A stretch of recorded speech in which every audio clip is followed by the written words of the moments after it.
All right, thanks, John, and thanks very much for everybody to come and hear our story. I'm going to talk about Taiga Gold Corp. I'm the president and CEO, but I can't really talk about Taiga without a couple of quick references to our parent company, Eagle Plains Resources. Eagle Plains was started in 1992 by my father and I, and has been a publicly traded company for 25 years now. We've got roughly 90 million shares out, and still over that 25 years have never done a rollback. We're pretty proud of that. Also, everyone in the business and everyone in this room, I'm sure, is looking for 10 baggers. I can tell you that we've delivered them in spades 4 times over our corporate history. This colorful chart here actually shows a little bit about our value and our hidden value. As a project generator, we stake claims ourselves, we do the research, we acquire them at very low prices and try to farm them out to other companies who participate with us. And if we get a project that really takes a life of its own and sees a demonstrable value early on, we typically have spun it out into a separate company and dividend those shares in the separate company to our shareholders.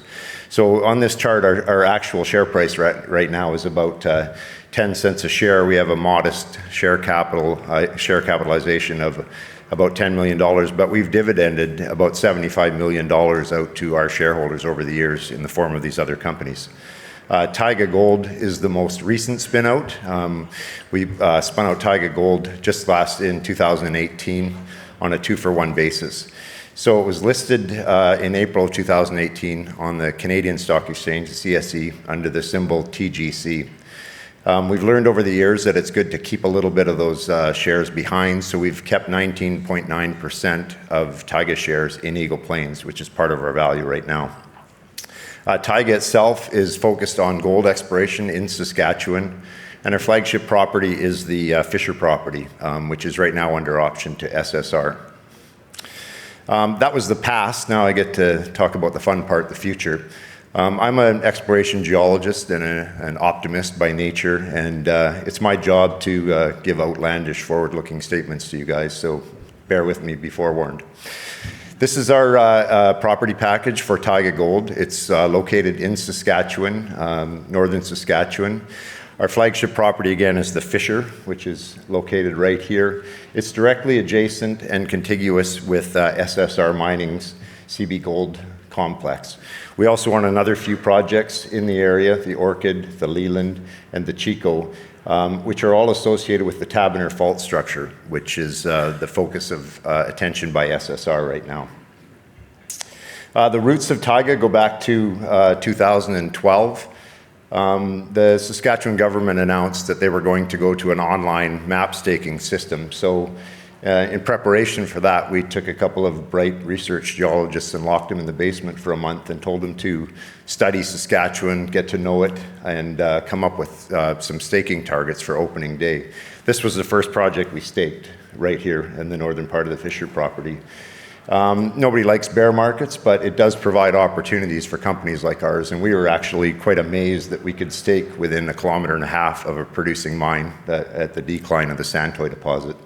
So over the years, we accumulated, consolidated a number of projects in this area to make this giant land package. It's about 15 kilometers east-west by about 40 kilometers north-south, so it truly is a massive land package. As we finished the last part of the consolidation, the last piece of the puzzle, about a week after that happened, we were surprised to see that Silver Standard purchased the mine, the CB mine, from Claude Resources. So they paid about $340 million for this mine and all the infrastructure with it. That was in March 2016. Within about 3 weeks of the ink drying on that deal, Silver Standard contacted us and asked us if the Fisher property was available for option. So we worked out a deal with them over the next few months, and since then, SSR has been our partner in exploration of the property. This is a look at the CB mine. A year after they purchased the mine, they announced a $90 million upgrade to the CB operation, which has been very successful over the years. They've gone from about 50,000 ounces a year to over 110,000 ounces they just announced the other day. So that's been great for SSR. Silver Standard changed their name to SSR, by the way, along the way. So it's been great for SSR, but it's actually been very interesting in the dynamics with our option with SSR, because that mill is becoming hungrier and hungrier, and it needs feed. And they believe, and we believe, that the source of their feed is going to come from here and from within their own property right now. This is a map from SSR's, one of their presentations. This is a property boundary here. This is the Santoy operation here. The CB operation is mined out here, but the mill is about 14 kilometers from Santoy. So they truck ore from Santoy to CB. They've taken over 7,000 samples on the property, and they have basically identified the Santoy shear coming all the way down through our property. And it's the same structure that they mine at Santoy right now. So you can see here the red dots here are samples that were in the 99th percentile for gold. The orange are the 95th percentile and higher. So they've been quite successful in identifying the Santoy shear. They've traced it actually 25 kilometers now through our property. So there's a lot of potential, a lot of blue sky along that structure. This is a look at prospecting that they completed just this summer. They took over 1,000 samples along the Santoy shear, and were quite successful in finding high grade all the way along the shear, high grade gold mineralization over about 13 kilometers. The highest gold sample they recovered so far on the property was 166 grams per ton, and that was located just north of a discovery hole that they drilled earlier this summer, hole 35 in the Max Zone. This is a look, a 3D map of the Max Zone, the drill hole here, hole 35. It's the most northerly hole of the whole series of holes they've drilled in that area. And it recovered ore grade mineralization. Their cutoff grades are 3 grams per ton at Santoy. They mine roughly 9-10 grams per ton. So they were quite excited to see visible gold over 6 meters.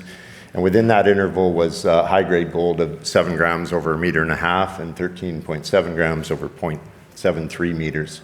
So this is their discovery hole. This is what's got everybody excited right now. This is a look at the Fisher camp that SSR has built. They built it a couple of years ago. They just upgraded the camp this summer. They've doubled the size of it. This is the camp 2 days ago. So it's now a 40-man camp. It's now fully occupied.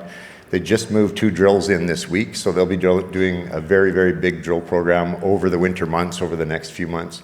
As far as I know, it's the biggest drill program ongoing in Western Canada right now, and that's on our Fisher property.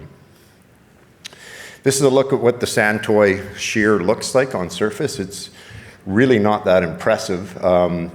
It runs 5 or 6 grams here in this outcrop, but if you follow it about 200 meters down, it grows to about 20 meters wide, and in this interval here, they mined, I think, 25 grams per ton over about 25 meters. So it's a juicy structure that really doesn't look much on surface, but it's certainly worth following.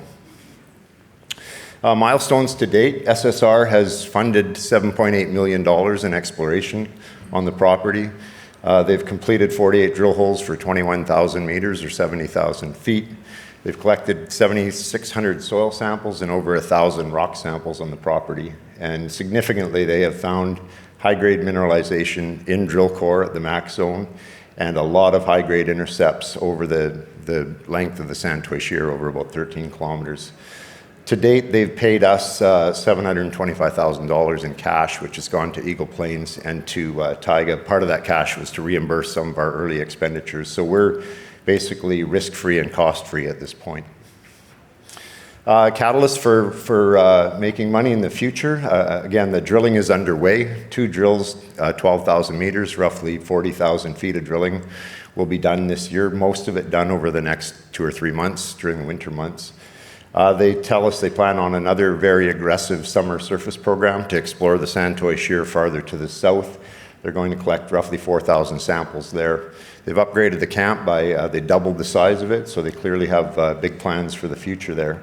And again, most importantly, as a project generator, as a company that way, this whole program has been fully funded by SSR to date.